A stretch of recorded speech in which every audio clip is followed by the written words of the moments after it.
if you compare with the last year, the real challenges were of shortage of capacity. And we were all running around. But I think this is a time when we all have to, slightly step back and see that how we can prepare ourselves for the future. Right. And as I said even earlier also, I'm not talking of an immediate future. I'm not only talking of 2012. Right. And if you are serious about the kind of numbers of how the market is going to emerge in 2015, 16 or 2020, then I think the challenges are entirely of different nature. Right. And the challenges is not only how we can cut costs somewhere or how we can increase, how can I put one additional car in a trailer or what all is to be done. The challenge is how can I have an infrastructure which can take care of transportation of 40 million cars, which is being projected as this thing for 2020 in this country. Absolutely. So that's a real challenge. And for me, the multimodal transportation is the answer. And it's not that's something different which I'm talking. It's been seen at other places also. And that's where I see the multimodal will be a huge, huge challenge. And where a lot of collaborative efforts will be required between various OEMs also, various LSPs also. And that would be a challenge for all of us. Absolutely. As we mentioned earlier in the session and yesterday, there's some policy issues, perhaps some necessary new designs are needed for wagons, approvals, all these kinds of things that are still perhaps delaying rail from moving to the next level.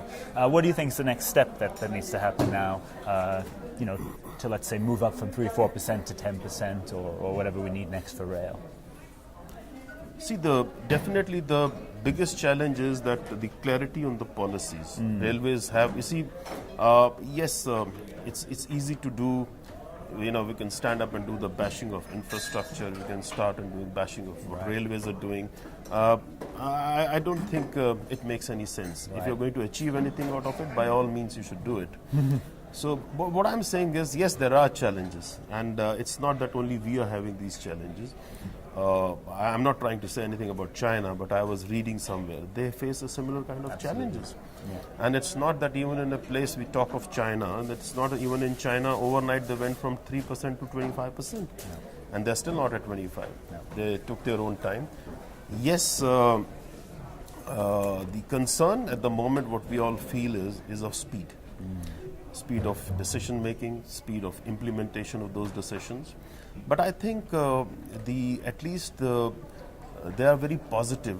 What we feel that the way they are receptive now, they were never before. Right. And that's the reason I see that they really mean what they're saying.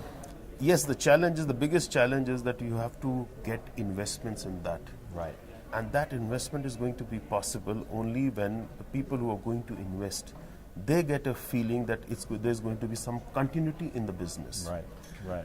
Otherwise, nobody's going to put the money. No. And that's the assurance we have to give it to them. Give it to anyone who's going to do investment. I'm not talking only of railways. Anyone who does investment in logistics has to be a long-term investment. He's not going to get his money out overnight.